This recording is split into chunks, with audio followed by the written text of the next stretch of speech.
ক্যাম্পাসে দেখতে না পারি, কারণ ক্যাম্পাস ভিত্তিক যে রাজনীতিগুলো সেগুলোর মানে ফলাফল আমরা বিগত দিনগুলোতে দেখে এসেছি। জনগণের প্রতি একটা আহ্বান থাকবে, সেটা হচ্ছে যে গণতন্ত্রের মানে বোঝা। গণতন্ত্রের একটা কথা হচ্ছে of the people, for the people এবং বাই দ্য পিপল। এই জিনিসটার মানে বোঝা। আমরা কিন্তু যারা আন্দোলনটা শুরু করেছি, আমরা একা কোনো কিছু করা আসলে সম্ভব ছিল না, যেহেতু আন্দোলনের ক্ষেত্রে এই ফ্যাসিস্টকে পদত্যাগ করতে বাধ্য করেছি আমরা সবাই। তো আমরা চাইবো পরবর্তী যে পদক্ষেপগুলো সেগুলোতে আমাদের জনগণ, সর্বসাধারণ জনগণ যারা আছে, আমরা সবাই যাতে আমরা একে অপরকে সহযোগিতা করি।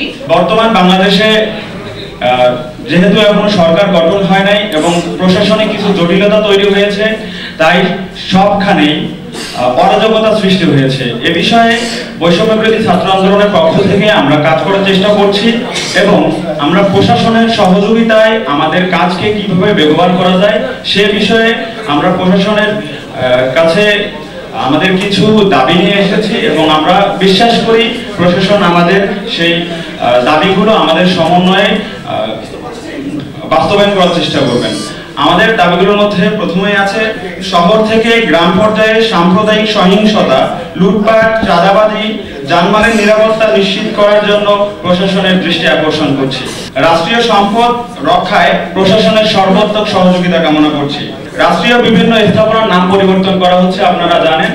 আমরা প্রত্যাশা রাখছি, আমরা আপনাদের কাছে দাবি উপস্থাপন করছি যেন রাষ্ট্রীয় সম্পদের কোনো ধরনের নাম পরিবর্তন করা না হয়।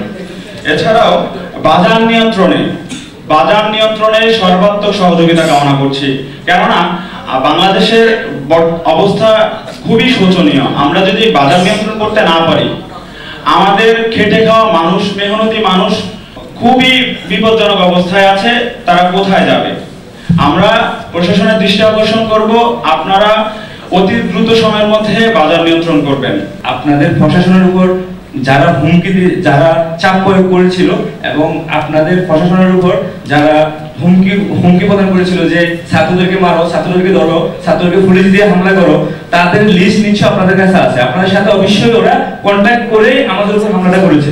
আপনারা তাদের লিস্টটা আমাদের থেকে না নিয়ে আপনারা ওই লিস্টটা আমাদেরকে দেন যারা আপনাদেরকে এইসব নির্দেশ দিয়েছিল এবং সেই লিস্ট অনুযায়ী আপনারা ব্যবস্থা নেন। কোনো একটা দুর্ঘটনা ঘটলে কোথায় গিয়ে দাবি করব? যেমন আজকে সকালে এই যে মেয়েটাকে তুলে নিয়ে গেল, আমরা কি পুলিশের কাছে যাব না থানায় যাব? এরকম একটা অস্থিতিশীল পরিস্থিতি কিন্তু চলছে এবং মানে যানবাহনের নিরাপত্তা, হামলা, এগুলো আসলে বিচার কোথায় গিয়ে চাইবো আমরা? এটা কিন্তু সর্বমহলে, শুধু আমরা শিক্ষার্থী তো এমন না, পরিবারগুলোতে আতঙ্ক চলছে।